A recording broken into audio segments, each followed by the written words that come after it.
Ciao a tutti! La protagonista di oggi è la Panigale V4. L'erede della 1299 Panigale mantiene lo stesso nome, ma la sigla V4 lascia pochi dubbi sull'architettura del motore. Una svolta epocale per la casa di Borgo Panigale. Ma prima di affrontare gli aspetti tecnici, diamo un'occhiata a quello che è l'abito di questa superbike stradale. La rivoluzione dal punto di vista meccanico non è stata tale anche da quello estetico, che si è evoluto sì, ma mantenendo un family feeling con la Panigale V2, e ci mancherebbe, visto che quanto è stata apprezzata e quanto è tuttora apprezzata la 1299. L'adozione del motore V4 ha irrobustito le forme, ma il complesso a nostro giudizio può essere ancora considerato un'icona di stile e di design. Analizzando sempre l'estetica, non passa di certo inosservato il nuovo telaio, denominato front frame, un'evoluzione del monoscocca della 1299. Il motore ha sempre funzione strutturale e consente di limitare sia le dimensioni del front frame, ma soprattutto il peso, che è limitato a soli 4 kg.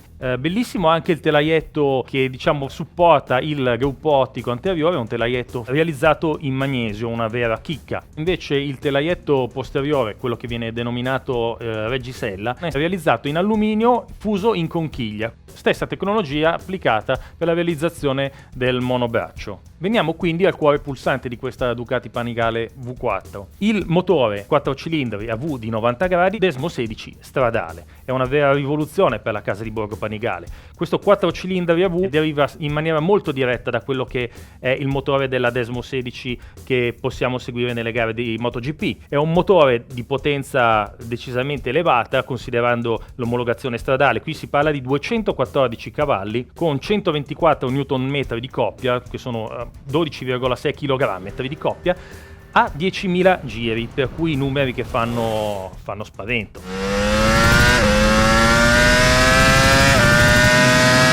Una disposizione dei cilindri che crea una naturale equilibratura delle forze di primo ordine, senza quindi la necessità di dover aggiungere un albero di equilibratura. Una caratteristica di questo propulsore è anche l'albero motore controrotante, ovvero che ruota in senso opposto rispetto a quello che è il movimento delle ruote stesse, per cui ne riduce l'effetto giroscopico, migliorando le caratteristiche di agilità della moto, soprattutto in inserimento e in uscita di curva, e contrastando la tendenza a sollevare la ruota anteriore in accelerazione e appunto in uscita di curva. La dotazione, come dicevamo, è al top per quanto riguarda la categoria. Abbiamo il Ducati Traction Control, denominato Evo in questa evoluzione, basato su un algoritmo che rende più rapidi e veloci, oltre che più precisi, gli interventi del controllo di trazione.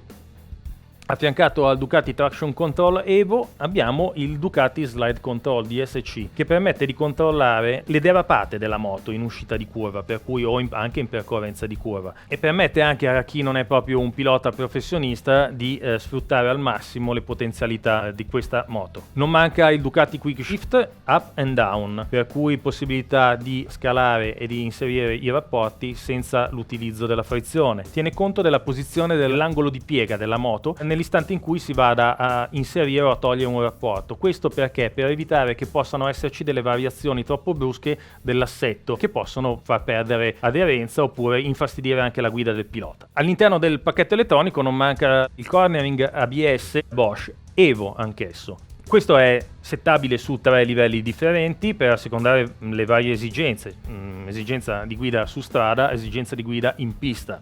Si può fare in modo, per esempio selezionando il livello 1, di avere il cornering ABS solo sulla ruota anteriore, per cui il posteriore viene lasciato libero di derapare per chi è in grado di guidare con questo stile di guida. Il livello 2 invece consente di poter sì derapare con il posteriore, però sempre sotto il controllo dell'ABS cornering, per cui si può derapare fino a un certo limite, dopodiché la moto viene rimessa in assetto. Sempre rimanendo in ambito di impianto frenante, la Panigale V4 monta delle pinze monoblocco Brembo Stilema.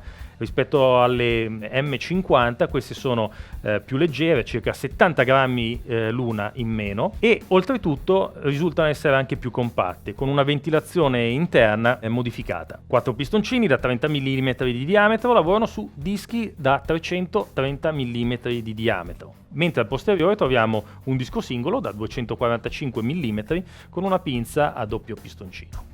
forcella Showa Big Piston da 43 mm, naturalmente ultra regolabile. Così come ultra regolabile è l'ammortizzatore Sachs posteriore, e troviamo anche un ammortizzatore di sterzo sempre dello stesso fornitore. Mentre la versione S e la versione speciale montano sospensioni Öhlins, per cui dietro troviamo un ammortizzatore TT X36 e davanti una forcella Nix 30. Caratteristica di queste sospensioni è il controllo elettronico, per cui abbiamo un controllo evoluto rispetto ai precedenti, Öhlins Smart EC 2.0. Qualche differenza tra la versione standard e la versione S c'è anche a livello di cerchi. La prima monta dei cerchi fusi in alluminio, mentre la V4S e di conseguenza anche la speciale è dotata di cerchi a 3 razze forgiati in lega di alluminio. Tutte e tre le versioni della Ducati Panigale V4 montano di serie le Pirelli Diablo Supercorsa SP in una misura inedita. Abbiamo il classico 120/70 17 pollici anteriore, mentre al posteriore troviamo un 260/17. Un profilo innovativo per quanto riguarda questa misura posteriore,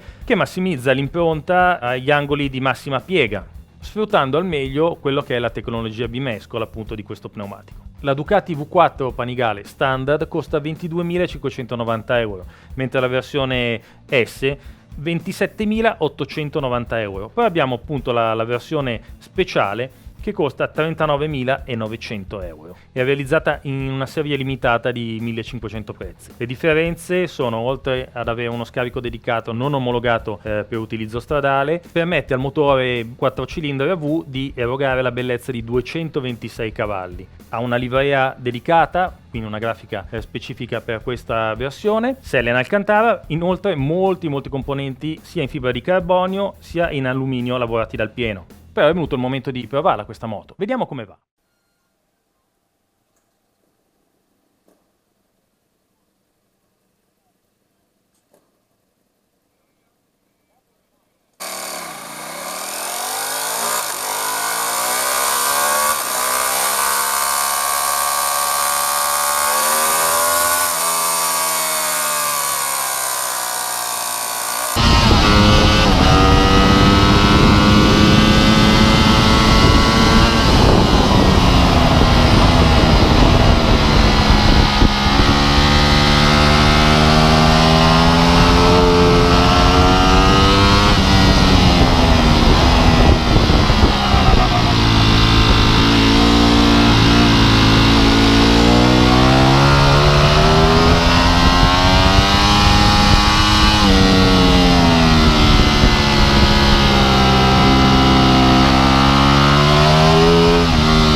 Finito il terzo turno, ho il fiatone, scusate ma sono appena sceso dalla moto.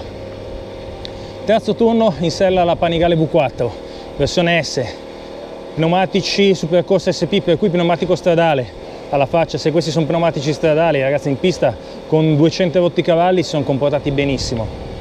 Allora, impressioni a caldissimo. La moto risulta essere molto meno fisica rispetto alla 1299 e meno impegnativa dal punto di vista della guida. Anche il motore in modalità sport soprattutto tende a essere abbastanza morbido, nel senso che spinge tantissimo, non c'è bisogno di arrivare a 13.000-14.000 giri per avere una spinta decisamente esuberante. Si sta intorno ai 10.000 giri e il motore in uscita di curva ti catapulta fuori, cioè una fionda, un elastico. La risposta del gas, 0 on-off, l'elettronica lavora in maniera eccellente. Non pensavo si potesse fare uno step successivo per quanto riguarda la dotazione delle superbike a cui siamo abituati adesso, invece sono riusciti ad aggiungere qualche cosa, la possibilità di entrare tirando un pestone, veramente un vero e proprio pestone sul freno posteriore, sentire la moto che allarga col posteriore come fanno i piloti soprattutto in Moto2, tutto sotto il controllo della centralina è fantastico. Modalità race, la moto diventa molto più reattiva, il gas diventa più sensibile, però a me è piaciuta di più, è più modalità pista, ecco. Dovessi andare su strada, la sport va benissimo, in pista qua la modalità race ci ha pagato di più. Terrificante in uscita di curva, sul rettilineo, qui la parte tortuosa è abbastanza lenta, si fa seconda, terza, invece sul rettilineo si arriva anche al limitatore di quinta, velocità sopra i 2,90, impressionante anche quello. Posizione di guida, non ho trovato difetti, i semimanubri sono belli larghi, le pedane, il posizionamento delle pedane e la posizione in sella, la sella dà molto spazio, tutto molto preciso. Io sono alto 1,80 m e mi sono trovato molto bene, devo dirlo.